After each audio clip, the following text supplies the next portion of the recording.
Theodore. He's a tugboat and a friendly tugboat too.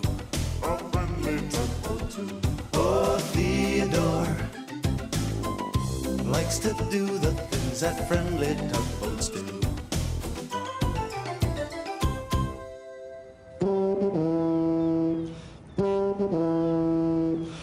Oh, hello. Oh, I'm just taking some time out from my work here to practice my tuba for the Big Harbor Band. You know, I was practicing my tuba yesterday when someone came in here and said, "You should be on the radio." Well, I said, "Why's that?" And they said, "So we can turn you off." Ha, ha, ha, ha, ha, ha. Oh, no, they laughed and laughed about that. Thought it was hilarious. But you know, I was kind of upset. Now, I know they were just trying to make a joke, but, well, it seemed like they were laughing at me, and that didn't feel very good at all. Theodore knows just how that feels. Yeah. It happened the time he tried to make a funny joke. No, he wasn't teasing me about my tuba playing. He was, maybe I should start from the beginning. It was a beautiful, clear morning. The air tingled with the freshness of another summer day. And even though it was still early, the sun had already been up for a long time, making everything bright and shiny and hot. All the tugs were gathered at the Great Ocean Dock for the morning work meeting. The dispatcher gave Hank, Foduk, and Emily their jobs for the day.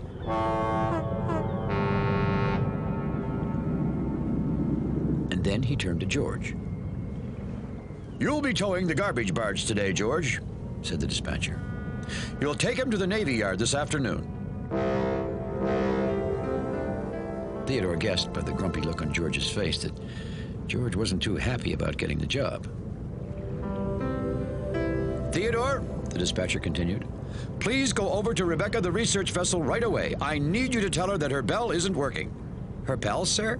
Theodore asked, afraid that he must have missed something while he was thinking about George. "Yes, please tell her that her bell isn't working." "On my way," called Theodore.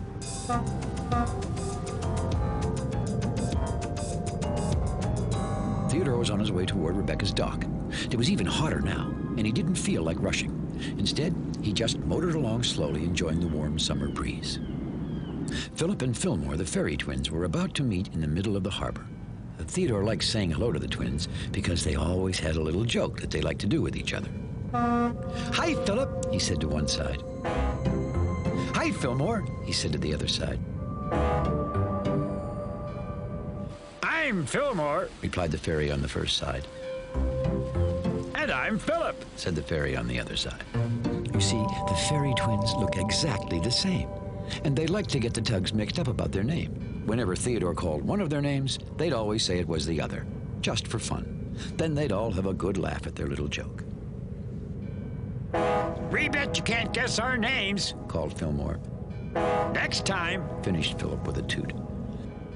"There's nothing like a good laugh," Theodore chuckled to himself.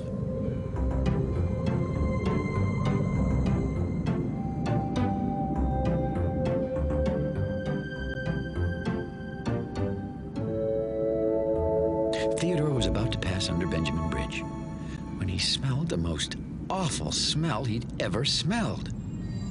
He turned off his engine and stopped. The smell seemed to be coming from over where Rebecca was docked. Theodore looked and looked, and then he could see that Rebecca's deck was filled with something dark. It seemed to be steaming in the hot sun. Could that stuff be what's causing this terrible smell, he wondered? Theodore didn't want to get any closer to that smell, so he called out to her in a loud voice. "The dispatcher said to tell you that your smell is broken. Your bell is broken." Well, first, Benjamin Bridge started chuckling. And then Philip and Fillmore hooted with laughter. Theodore turned and wondered why everyone was laughing. Then he realized he had said that her smell was broken instead of saying that her bell was broken. He'd made a joke. "It's from this seaweed on my deck," called Rebecca, sounding a little bothered. "I pulled it up from the ocean on my latest research trip."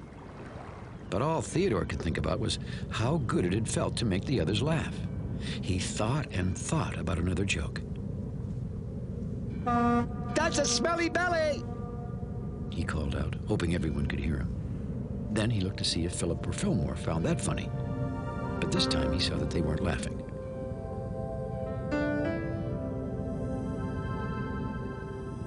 Well, maybe they couldn't hear me, Theodore thought. Rebecca is a wrecker! He tried again, and this time he tried a little louder. But the fairy twins didn't even smile a little smile. They just kept going on their way.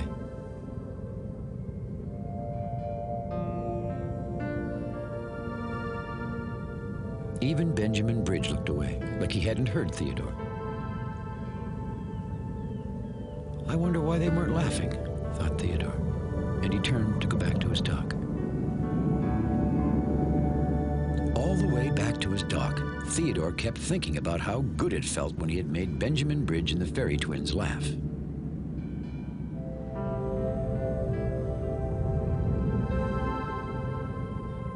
He couldn't wait to try his joke on Hank.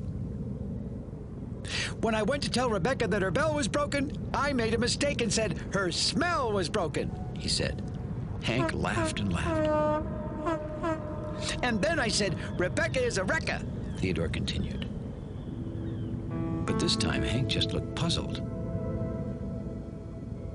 George and Emily only looked at each other and were silent for what seemed like a long time. Theodore wondered why they weren't laughing. Well, how do you think that makes Rebecca feel? Asked Emily finally. Well, what do you mean? Theodore asked. She only has that seaweed on her deck because she has to. It's part of her job, Emily said. And on a hot day like today, she probably doesn't like how it gets smelly either. Theodore got a sinking feeling in his hull. It was as though he had done something wrong. He began to wish he hadn't made any jokes at all.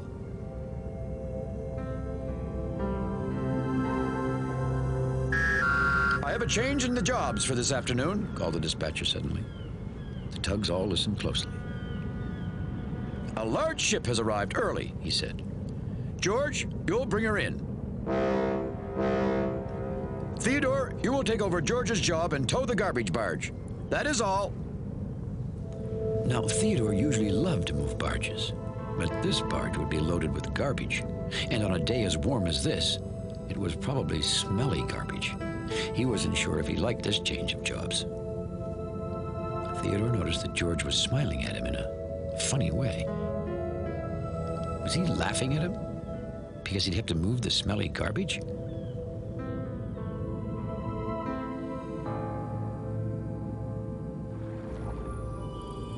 As he neared the garbage barge, Theodore slowed so that he was almost stopped. The smell was so bad that Theodore's nose hurt. Let's get a move on, Called the barge, whose name was Guysborough. coming, Replied Theodore. He took a deep breath and moved forward. It must be awful to have all this smelly garbage on you all the time, Theodore said as he buttoned onto the barge. Look, it's my job to carry this garbage, and it's your job to tow me, Said Guysborough. The sooner we get this unloaded, the sooner we'll both be away from this awful smell. Great, said Theodore to himself. This isn't only a smelly garbage barge, it's a grumpy garbage barge. As the two passed the great ocean dock, Theodore noticed that Hank was calling to him. Hi, smelly belly, Said Hank, and he kept laughing and laughing. It's not funny, Hank. He called back to the dock. You see, Hank's laughing bothered Theodore. Well, this smelly garbage isn't funny at all. Theodore thought to himself. Guysborough didn't say anything.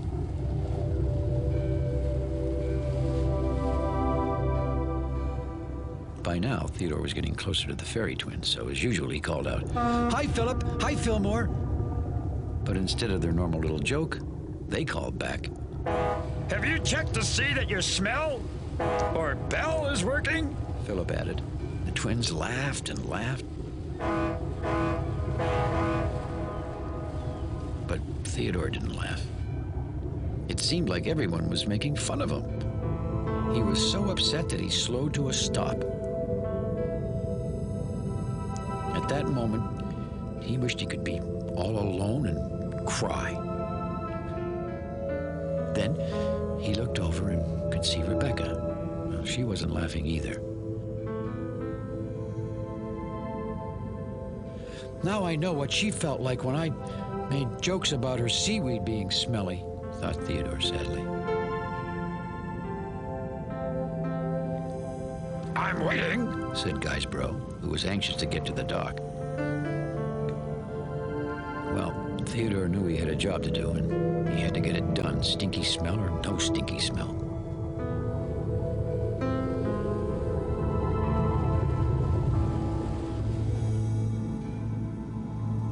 A while after Theodore had finished his job with Guysborough the garbage barge, he floated over to see Rebecca at her dock.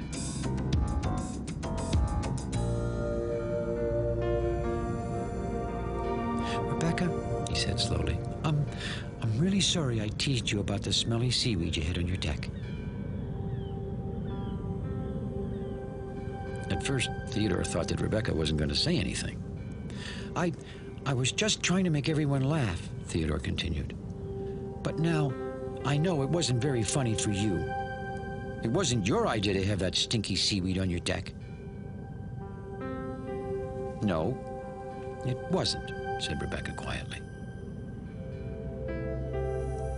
Rebecca, I'm sorry if I hurt your feelings, said Theodore. Well, it did hurt a little, Theodore, said Rebecca. But then I decided you were only being silly.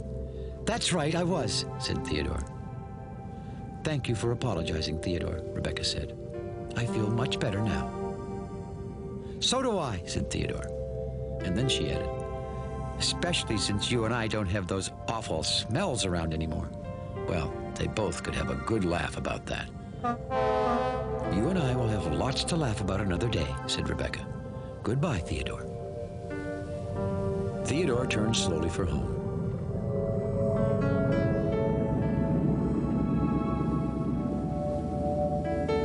He drifted along quietly, enjoying the warm summer breeze. He could see Philip and Fillmore up ahead. Hi, Philip. Hi, Fillmore, he called. but I'm Fillmore. Said one. I'm Philip, Called the other. And they all had a laugh together at their favorite little joke. Now Theodore was feeling much better. There's nothing like a good laugh, Theodore thought to himself. As long as everyone's laughing together. And off he went, chuckling all the way home. You know, sometimes I can't tell those fairy twins apart either. But we always have a good laugh together about their little joke. Yeah, well, I gotta get back and practice that new song on my tuba here. Thanks for visiting in the big harbor. We'll see you all again next time. So long. How did that go?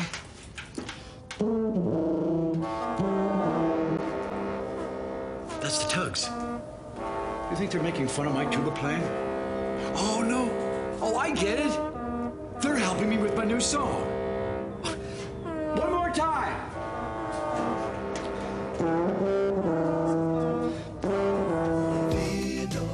There's another story coming right up, and you can always learn more about Theodore Tugboat on the internet. Find us through PBS Online.